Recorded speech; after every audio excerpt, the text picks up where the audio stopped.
अस्सलामु अलैकुम वरहमतुल्लाहि वबरकातुहू। मैं हूँ अतीकुर रहमान ज़िया और आप देख रहे हैं मेरा यूट्यूब चैनल रूहानियात ज़िया। अज़ीज़ान मन, जैसा कि आप जानते हैं कि मेरा ताल्लुक़ इल्मी तौर पर रूहानी एक्ड साइंसेज़ उलूम से है, यानी कि अमलियात, इल्म जफ़र, इल्म मुराक़बा जिसे मेडिटेशन भी कहा जाता है, इल्मुल आदात जिसे न्यूमरोलॉजी भी कहा जाता है, और ख़ास तौर पर एस्ट्रोलॉजी यानी कि इल्म फ़ल्कियात से है। हमने कोशिश की थी पिछली वीडियो में, आप देख सकते हैं कि बड़े ही आसान पैराए में, बड़े ही आसान अल्फाज और आसान आमाल के ज़रिए आप तमाम हजरात को रूहानी तरक्की के रास्ते दिखाए जाएं और रूह की पाकीज़गी हासिल करने के जो तौर तरीके, तर्ज़ व अमल हैं वो आपको सिखाए जाएं। लेकिन मुझे महसूस हुआ कि उस वीडियो को बहुत कम अफराद ने देखा, और जिन्होंने देखा उन्होंने ना ही उस हवाले से कोई सवाल पूछा और ना ही कोई कमेंट किया। बहरहाल 2 से 3 जो कमेंट आए, मैं उनका शुक्रगुजार हूँ कि उन्होंने तवज्जो दी और अपना कमेंट और इजहार राय भी किया। तो बहरहाल उस हवाले से जो हम बात कर रहे थे रूहानी तरक्की के हवाले से, उस सिलसिले को फ़िल वक्त हम रोकते हैं। अमूमी तौर पर अवामी मिजाज और मुआशरे के मिजाज को मद्देनज़र रखते हुए इंशाअल्लाह आज से हम एक सिलसिला शुरू कर रहे हैं जो सिर्फ़ और सिर्फ होरोस्कोप यानी कि इल्म फ़ल्कियात से मुताल्लिक़ होगा। ये हफ़्ता कैसा रहेगा, ये महीना कैसा रहेगा और ये साल हमारे लिए किस अंदाज से रहेगा, इस हवाले से इंशाअल्लाह उल अज़ीज़ हम आगे इस सिलसिले में वीडियोस बनाते रहेंगे और आप लोगों को आगाह भी करते रहेंगे और गाहे बगाहे बहुत सारी चीज़ें आपको सिखाते भी रहेंगे। उम्मीद है कि ये कंटेंट आपको इंशाअल्लाह पसंद आएगा। आगे चलते हैं। आज बात करते हैं ज़ुहल स्यारा क्या है, ज़ुहल की साढ़े क्या होती है। एक मिसल मशहूर है, यानी कि एक मिसाल बड़ी मशहूर है, आपने सुनी होगी कि फ़लाँ शख्स इस कदर हालात की सख्तियों में है कि अगर वो अपना हाथ सोने पे भी रखता है तो वो मट्टी हो जाता है। तो बिल्कुल ऐसे हालात इंसान की ज़िंदगी में आते हैं, क्योंकि ज़िंदगी नशेब व फराज का एक हिस्सा है और मुख्तलिफ़ कठिन मराइल इंसान की ज़िंदगी में आते हैं, और जो इंसान जद्दोजहद के साथ, मेहनत के साथ उस वक्त को, उस हालात का मुकाबला कर लेता है, वो कामयाब हो जाता है। आखिरकार ज़ुहल की साढ़े है क्या?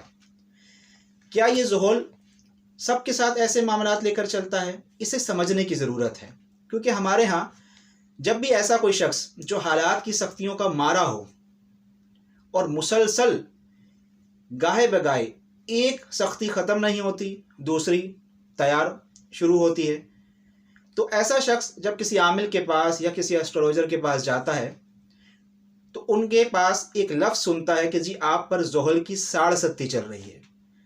तो आज हम बताएंगे कि हकीकत में ये ज़ुहल की साढ़े होती क्या है और किन अफराद को इसका बहुत ज़्यादा नुकसान होता है, कौन से अफराद जो है अफेक्टेड होते हैं, और कौन से साइंस यानी कि बुर्ज पर ज़ुहल की साढ़े लगती है। एक बात तो इल्मी तौर पर आप याद रखें कि हर साइंस यानी कि हर बुरूज पर ज़ुहल की साढ़े कतआन नहीं लगती, लिहाजा डरने की ज़रूरत नहीं।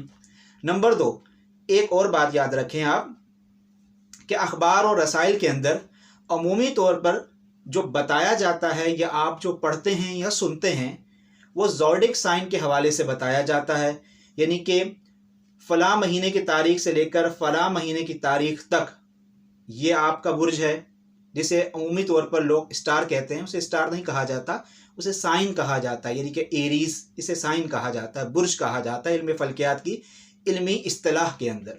इसी तरह टॉरस स्टार नहीं है बल्कि एक साइन है, यानी कि बुर्ज है। ठीक है, तो महीने की 1 तारीख से लेकर फ़लाँ तारीख तक फ़लाँ आपका बुर्ज है, फ़लाँ बुर्ज है, ये तमाम चीज़ें जो बताई जाती है ये उमूमी तौर पर बताई जाती हैं। आप ज़रा सोचिए कि मिसाल के तौर पर 20 अप्रैल से लेकर 20 मार्च से लेकर 21 अप्रैल के अंदर हम देखते हैं अखबार और रसाइल के अंदर, किताबों के अंदर लिखा होता है ज़ोडिक साइन आपका एरीज़ है। तो दुनिया के अंदर बहुत सारे करोड़ों खरबों एरीज़ होंगे। क्या सबके हालात आपके जैसे हैं? सबकी ज़िंदगी का जो तसलसल है वो आपकी तरह है? हरगिज़ नहीं। इसे समझने की ज़रूरत है। असल चीज़ क्या है? असल चीज़ आपकी ज़िंदगी जब आप पैदा हुए, डेट ऑफ बर्थ के साथ साथ टाइम ऑफ बर्थ मायने रखती है। असल चीज़ यहाँ से शुरू होती है कि टाइम ऑफ बर्थ के अकॉर्डिंग आपका जायचा, यानी कि जिसे कुंडली भी कहा जाता है, आपका जायचा क्या कहता है। टाइम ऑफ बर्थ के मुताबिक आपके जायचे में सियारों की कॉस्मिक एनर्जी पॉजिटिव है या नेगेटिव है। आपके बर्थ चार्ट के अंदर टाइम यानी कि वक्त पैदाइश के मुताबिक कौन कौन से सियारे अच्छी पोजीशन में थे, उनकी कॉस्मिक एनर्जी आपको क्या पावर दे सकती है, या फिर कौन कौन से सियारे नाकिस और कमज़ोर पोजीशन में हैं कि वो अपनी कॉस्मिक एनर्जी जो है वो आपको प्रोवाइड नहीं कर सकते। इसी तरह ज़ोहल की साढ़सत्ती के हवाले से भी ये फार्मूला और नुक्ता याद रखें कि ज़ोहल सियारा हर बुर्ज यानी कि हर साइन पर साढ़सत्ती नहीं लगाता, तो लिहाजा इसमें डरने की कतअन ज़रूरत नहीं है। इंशाअल्लाह हम मज़ीद भी इस पर तबसरा करेंगे, बात करेंगे, हर सियारे के हवाले से इंशाअल्लाह आपको बताते रहेंगे। ज़ोहल इस साल पूरा 2024 के अंदर अपने ही ख़ास साइन यानी कि एक्यूरेस दिलों के अंदर रहेगा। ज़ोहल 2.5 साल किसी भी एक साइन में गुजारता है, बहुत ज़्यादा सुस्त तरीन सियारा है। ज़ोहल इंसान के अंदर अपनी कॉस्मिक एनर्जी क्या पैदा करता है, वो ये पैदा करता है कि आप सख्त मेहनत करें, आप मज़दूर तबके के साथी रहें। इसके अलावा ज़ोहल को बूढ़ा कहा जाता है, बूढ़ा सियारा यानी कि तजर्बाकार सियारा कहा जाता है। ज़िंदगी के अंदर ज़ोहल इंसान के अंदर तजर्बात लाता है, और जो इंसान उन तजर्बात से सीख लेता है तो ज़ोहल की साढ़सत्ती हो या ज़ोहल का नाकिस असर हो उस पर हरगिज़ नहीं होता। ज़ोहल कभी भी शॉर्टकट रास्ते पर चलने वाले लोगों की हिमायत नहीं करता। ज़ोहल कभी भी कानून से हट कर चलने वाले लोगों की हिमायत नहीं करता। मैं आपको एक बड़ी अच्छी सी मिसाल देता हूँ। कुछ अर्सा पहले मेरे एक बहुत ही करीबी दोस्त एक मसले में फंस गए और उन्होंने शॉर्टकट रास्ता अपनाने की कोशिश की। गौर तलब बात है, लाजमी सुनिएगा। शॉर्टकट रास्ता क्या था, उन्होंने अपने डॉक्यूमेंट्स लिए और किसी तीसरे बंदे को कहा कि भाई आप किसी तरीके से मेरे डॉक्यूमेंट्स हल करवा दें, इस पर सिग्नेचर करवा दें, मैं आपको इतने पैसे दे दूंगा। रास्ता क्लियर था, लेकिन क्या था, शॉर्टकट। दूसरे लफ्जों में आप ये कह सकते हैं रिश्वत। ज़ोहल शॉर्टकट रास्ते को कतन पसंद नहीं करता। ज़ोहल की कॉस्मिक एनर्जी जो है वो कहती है कि आप स्ट्रेट चलें, आप सीधा चलें। ज़िंदगी के नशेब व फराज में आप बिल्कुल सीधा होने चाहिए, स्ट्रेट फॉरवर्ड होने चाहिए, ना आप इधर हों ना आप उधर हों। शॉर्टकट रास्ता आपको गुमराह कर सकता है, शॉर्टकट रास्ता आपको ख़राब कर सकता है। कानून की पासदारी अगर आप कर रहे हैं तो बहुत अच्छा है, लेकिन लाकानूनियत की तरफ अगर आप जाते हैं तो ज़ोहल आपको नुकसान दे सकता है। वही हुआ, उनका जो केस था, उनका जो मसाला था वो बढ़ता चला गया, पैसे भी ज़ाया हो गए। मेरे पास तशरीफ़ लाए, मैंने उनका कुंडली बनाई यानी कि जायचा बनाया, क्योंकि वो ख़ुद भी एक अहले इल्म इंसान थे और इन चीज़ों को मानते भी थे और जानते भी थे। तो बहरहाल परेशानी में मेरे पास आए और जब उनको मैंने देखा कि उनका ज़ोहल एक्टिव हुआ हुआ था, उनके जायचे में उनका ज़ोहल जो है वो एक्टिव था, अगरचे वो अच्छी पोजीशन में था और उनके जायचे के अकॉर्डिंग अच्छा ही था, लेकिन क्या था, एक्टिव था। उस ज़ोहल की एक्टिवेशन के दौर के अंदर उन्होंने शॉर्टकट रास्ता अपनाने की कोशिश की। उनका पैसा भी ज़ाया हुआ, उनका वक्त भी ज़ाया हुआ। मैंने उन्हें एक मशवरा दिया कि आप ऐसा करें, अपने डॉक्यूमेंट्स दोबारा तैयार करवाएं और ख़ुद चले जाएं। तो बहरहाल अल्लाह का करम ऐसा हुआ, उन्होंने दोबारा अपने डॉक्यूमेंट्स तैयार करवाए और ख़ुद गए। जो काम 2 महीने से नहीं हो सका, उनका वो काम 3 हफ्तों के अंदर एक अच्छे पैराए और अच्छे तरीके से हो गया। तो ज़ोहल ने क्या कहा, ज़ोहल ने अपनी कॉस्मिक एनर्जी हमें ये दी कि आप मेहनत करें, जद्दोजहद करें, आप शॉर्टकट रास्ता कतन ना अपनाएं और आप लाकानूनियत ना करें। वो अफराद जो कभी भी ज़िंदगी में शॉर्टकट रास्ता नहीं अपनाते, ज़मीनी हक़ाइक़ को मद्देनज़र रख के ज़िंदगी गुजारते हैं, हर चीज़ का एक पैमाना रखते हैं, तजर्बात से कुछ सीखने की कोशिश करते हैं और इसी तरीके से कानून की पासदारी करते हैं, ज़ोहल जब भी उनके ज़ायचे में एक्टिवेट होगा उनको कतन नुकसान नहीं पहुंचाएगा। एक बात और याद रखें कि हर ज़ायचे में, जैसे कि मैंने अर्ज़ किया, ज़ोहल नुकसान नहीं देता और बाज़ औक़ात ज़ोहल की साढ़सत्ती आपके लिए बहुत अच्छे असरात भी लेकर आती है। इंशाअल्लाह गाहे बगाए इस पर भी हम तबसरा करते रहेंगे। आगे चलते हैं कि 2024 में एरीज से लेकर पाइसिस तक, यानी कि बुर्ज हमल से लेकर बुर्ज हौत तक ज़ुहल की एक्टिविटी क्या रहेगी। ज़ुहल तमाम इन 12 बुरूज के अंदर अपने अपने क्या असरात लेकर आएगा, किसको कितना क्या फ़ायदा देगा, सदक़ात क्या करने चाहिए और इसमें आज़म का विर्द क्या करना चाहिए, इस पर हम आज बात करेंगे। चलते हैं जी। ज़ुहल इस वक्त बुर्ज दिलू में मौजूद है और एरीज से लेकर पाइसिस तक वो अपने क्या क्या असरात मुरत्तब करेगा। तो सबसे पहले स्यारा एरीज की बात करते हैं। यहाँ ये नोट कर लें, मैं ज़ोडिक साइन के हवाले से बात कतई नहीं कर रहा हूँ, मैं आपके बर्थ चार्ट यानी कि डेट ऑफ बर्थ के साथ साथ तारीख़ पैदाइश के मुताबिक अगर आप एरीज हैं उसकी बात कर रहा हूँ। हमारा आगे जो सिलसिला है वो भी इसी पर मुहित होगा, इसी तरह चलेगा। अगर आप चाहते हैं कि आपका मुकम्मल जायचा बनाया जाए तो आप राब्ता करके अपना सही जायचा बनवा कर उसकी कंडीशन के हवाले से हर चीज़ नोट कर सकते हैं। चलते हैं जी। स्यारा ज़ुहल बुर्ज हमल यानी कि एरीज वालों के लिए क्या असरात लेकर मुरत्तब होगा, क्योंकि ये 11वें घर का मालिक है ज़ुहल और यहाँ पर मौजूद है। हमल से अगर आप गिनना शुरू करें तो 10वें और 11वें घर का मालिक ज़ुहल होता है कि 10वां घर बुर्ज जद्दी है और 11वां घर बुर्ज दलू है जिसका मालिक स्यारा ज़ुहल है।